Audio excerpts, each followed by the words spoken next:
La crainte de Dieu. Mes amis, je vous invite à explorer ensemble la signification de la crainte de Dieu et ses bénéfices pour l'avenir. La crainte de Dieu est si essentielle que je dirais qu'avant de pouvoir avoir la foi, il faut d'abord éprouver cette crainte. Si l'on ne craint pas, alors la foi ne peut pas véritablement s'installer. La crainte de Dieu est un sujet complexe, souvent mal compris au sein de la chrétienté. Elle mérite une attention particulière. C'est d'ailleurs pourquoi le roi Salomon, considéré comme le père de la sagesse, a tant souligné ce terme dans les Proverbes. Nous allons donc examiner ce que signifie la crainte de Dieu et tenter de distinguer entre la crainte de Dieu et la peur de Dieu. La crainte est l'un des 7 dons de l'esprit, comme il est mentionné dans Ésaïe 11, 2. L'esprit de l'Éternel reposera sur lui, esprit de sagesse et de discernement, esprit de conseil et de puissance, esprit de connaissance et de crainte de l'Éternel. Voici donc les 7 dons que nous accorde l'Esprit. On s'aperçoit que la crainte est citée en dernier, mais il est écrit que cet esprit, donc la crainte, est le commencement de tout. La crainte de l'Éternel est le commencement de la sagesse. Ou encore, Proverbe 1, 7. La crainte de l'Éternel est le commencement de la science. Cela signifie, mon ami, que sans la crainte de Dieu, tu ne peux pas bénéficier des autres dons de l'Esprit. Mon ami, si tu n'as pas la crainte, ça veut dire que tu ne reconnais pas la majesté de Dieu. Tant que tu ne reconnais pas la souveraineté de Dieu, tu ne peux pas vraiment le craindre. Pourtant, c'est cette crainte qui engendre en nous des fruits précieux, tels que la sagesse, la connaissance de Dieu, la vie et la paix. Rappelle-toi, le Saint-Esprit qui distribue les dons est envoyé par Dieu. Comment pourrais-tu espérer recevoir ces dons si tu n'as aucune crainte pour celui qui a envoyé le distributeur, c'est-à-dire le Saint-Esprit? Celui qui souhaite suivre Jésus et emprunter le chemin de la croix doit absolument assimiler ces éléments essentiels à la vie chrétienne. Psaume 34, 12. Venez, mes fils, écoutez-moi. Je vous enseignerai la crainte de l'Éternel. Mon ami, tu demandes à Jésus la sagesse, l'intelligence, le conseil, la force et tous les autres esprits. Mais tu ne peux pas les obtenir si tu n'as pas la crainte. Tu ne peux pas les obtenir si tu n'as pas la crainte.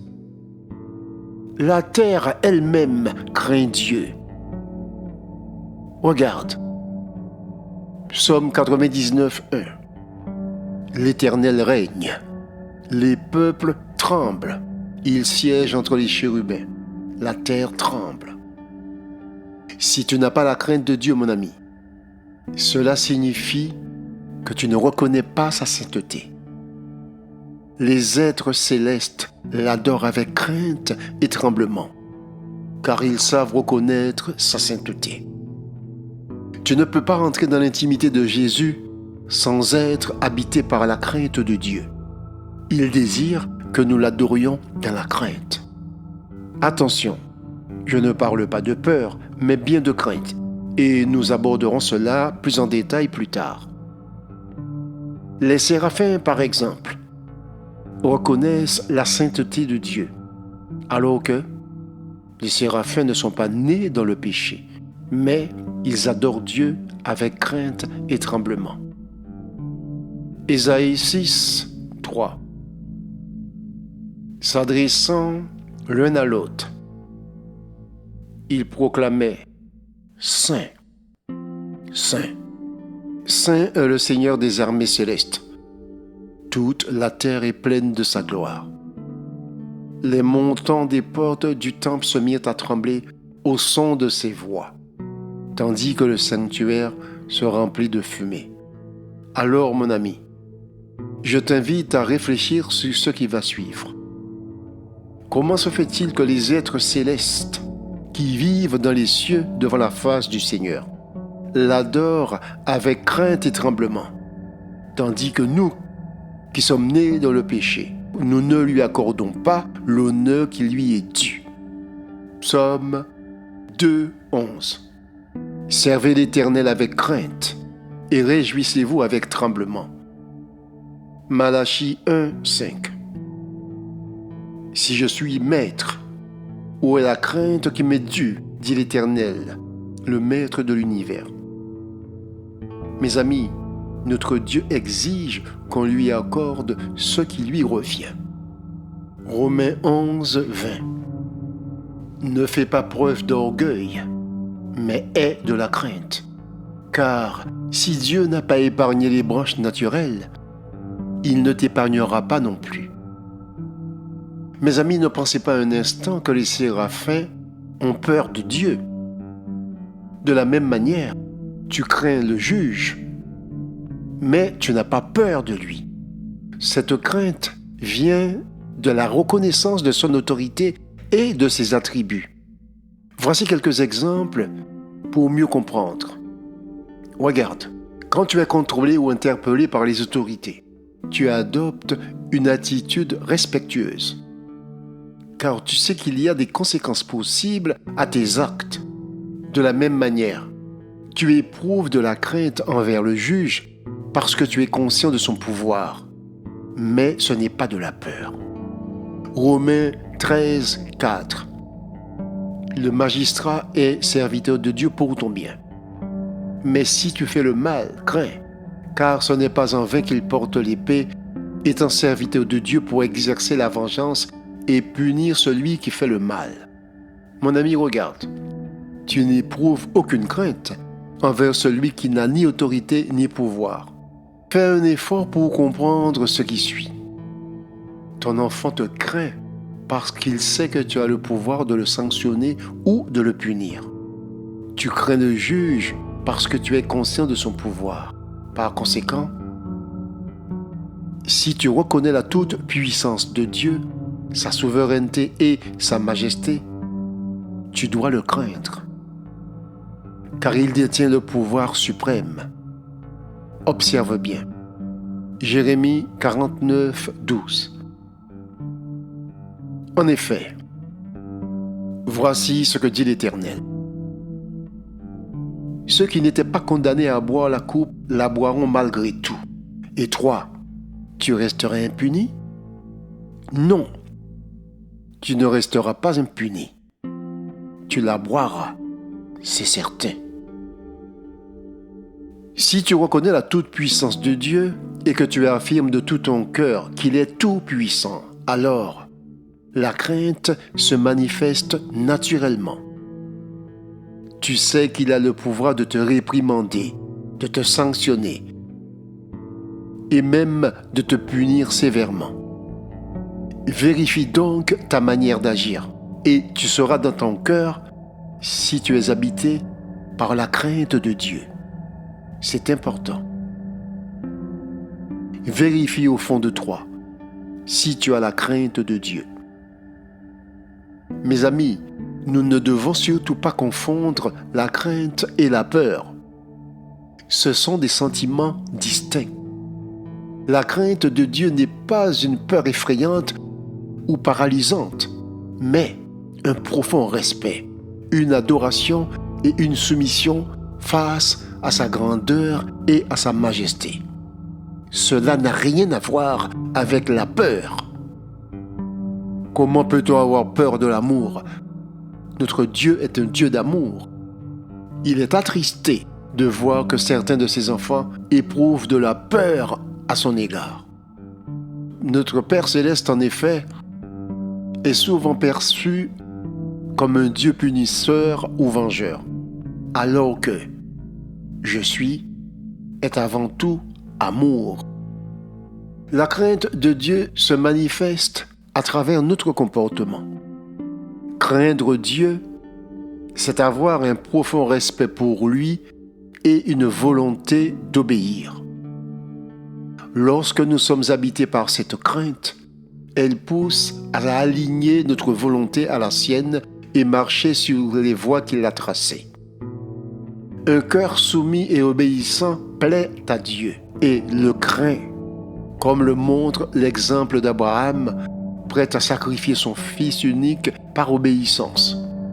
Cette crainte n'engendre pas la terreur, mais plutôt l'adoration, l'obéissance et la confiance. Elle nous pousse à nous soumettre humblement à la volonté divine, tout en sachant que Dieu est un Père aimant et miséricordieux. Cela n'a rien à voir avec la peur, mes amis. La crainte de Dieu est donc libératrice. Elle nous délivre de l'orgueil et de l'autosuffisance pour nous tourner avec humilité et confiance vers notre Créateur. C'est une attitude qui plaît à Dieu et qu'il se plaît à bénir. La crainte de Dieu est soulignée avec insistance dans les Proverbes. Proverbe 10, 27. La crainte de l'Éternel augmente les jours, mais les années des méchants sont abrégées. Proverbe 14, 26. Celui qui craint l'Éternel possède un puissant appui, et ses enfants ont un refuge auprès de lui. La crainte de l'Éternel est une source de vie pour détourner des pièges de la mort. Le roi Salomon, le père de la sagesse, a traité avec beaucoup d'insistance la crainte de Dieu. La crainte de Dieu, ce n'est pas la peur de Dieu. La peur de Dieu est une attitude négative. Elle nous paralyse. C'est une terreur malsaine, une angoisse profonde à l'idée d'être jugé. Quand tu as peur de Dieu, cela te pousse à la méfiance. Tu as le sentiment d'être indigne. La peur de Dieu ne te permet pas d'avoir une relation saine et épanouissante avec ton Dieu. La peur de Dieu engendre l'angoisse, la culpabilité. Ainsi, notre relation avec Dieu devient distante, anxieuse. Elle peut nous conduire à des pratiques religieuses rigides et culpabilisantes. Notre spiritualité devient alors toxique car elle est basée sur la punition. Cette peur peut te conduire à penser que tu es damné, que tu n'es pas enfant de Dieu. Cela empêche une relation d'amour et de confiance avec ton Sauveur, notre Seigneur Jésus-Christ. Oui, mes amis, il existe des risques réels à confondre la crainte et la peur de Dieu. Lorsqu'on confond la crainte et la peur de Dieu, cela peut nous mener à une relation torturée, marquée par la méfiance et l'angoisse, plutôt que l'amour et la confiance. Mon ami, si tu tombes dans ce piège, tu verras ton Dieu comme un juge sévère et impitoyable, plutôt comme un Père aimant et plein d'amour. Cela t'empêchera de t'épanouir dans une relation saine avec lui. Un autre danger te guette. Tu pourrais rendre un service à Dieu par obligation plutôt que par amour. Si la peur envahit ton cœur, tu craindras d'être puni en permanence, ce qui t'empêchera d'offrir un service véritablement bon à Dieu. Ce service forcé n'a pas la même valeur aux yeux de Dieu qu'un service joyeux et volontaire. La peur engendre l'anxiété, le doute et le découragement, tandis que la crainte de Dieu produit la sagesse, la confiance et la paix intérieure. Si ta peur t'empêche d'avancer, tu ne pourras pas jouir pleinement des bénédictions promises à ceux qui craignent Dieu. Attends, Ce n'est pas fini, mon ami. Il y a une chose encore très grave. Si la peur t'engloutit, tu ne pourras pas témoigner avec force. Ton témoignage sera affaibli. Lorsque tu t'adresseras aux âmes à convertir, tu leur diras « Repentez-vous, la fin est proche, Dieu va te punir. » Tu vas transmettre à ces âmes ta paralysie et ta peur. Ton témoignage deviendra moins attractif et peu convaincant. Cela pourrait même pousser certains à fuir Dieu au lieu de se tourner vers lui. Ta crainte effraie et fait fuir les âmes à convertir. Mes amis, sans la crainte, il nous est impossible d'adorer Jésus. Mais la crainte, ce n'est pas la peur de Jésus. Proverbe 15, 33. La crainte de l'Éternel enseigne la sagesse et l'humilité précède la gloire. Quand tu as la crainte de l'Éternel, tu deviens humble. Nous devons cultiver cette crainte de Dieu. Que cette crainte nous pousse à l'adorer et à lui obéir. La crainte de Dieu, ce n'est pas la peur. C'est en réalité une source de bénédiction. Elle produit en nous la sagesse, la connaissance de Dieu, la vie et la paix. Que Dieu vous bénisse.